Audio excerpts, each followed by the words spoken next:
Hi everyone, Tony Rossolo and Doug Griffiths of Max 98.3. Join us Friday night for one of the oldest rivalries in the state of Indiana, the Warsaw Tigers at the Rock to take on the Plymouth Pilgrims.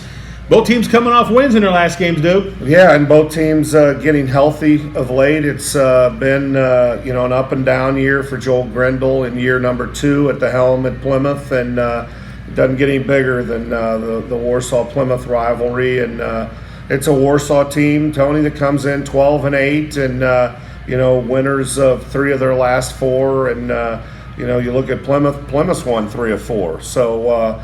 Throw out the records when you have some of these classic rivalries, and no doubt this is a classic rivalry. Got 2 coaches who are roughly in their early stages of their coaching careers at their respective schools. Matt Moore for Warsaw, Joe Grindle for the Pilgrims.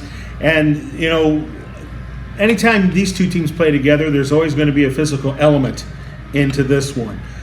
I just wonder who's going to outlast that part. And the Pilgrims, their NLC schedule is just like Warsaw's. They play NLC teams. I just wonder how physical this one's going to be and how it's going to be called. Well, you're exactly right. And the adrenaline in a rivalry, is always key. Who can control that, fired up, emotion, and at the same time, match the other team's physicality, but do so in a way, as you mentioned, where you're not, racking up the foul calls. So it's one thing to play physical. It's another thing to play physical and under control basketball, and that'll be key on Friday night.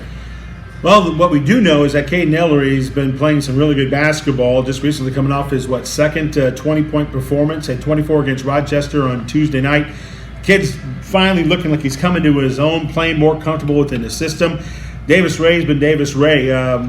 This young man, even though he may not be at 100%, him at 80% is still better than nothing, and yet he's still out there doing a lot of little things that even when he was healthy he was doing.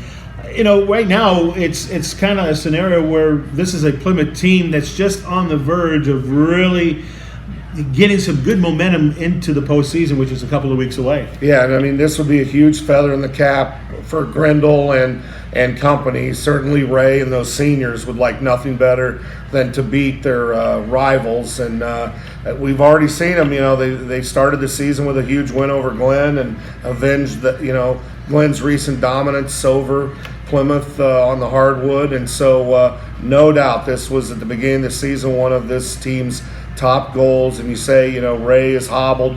How much longer can he produce at the level he's producing? He's their leading scorer. But when a kid like Ellery comes along, and again, probably no surprise, because at the beginning of the year we knew he was ultra athletic and had a lot of talent, a lot of size, a lot of length.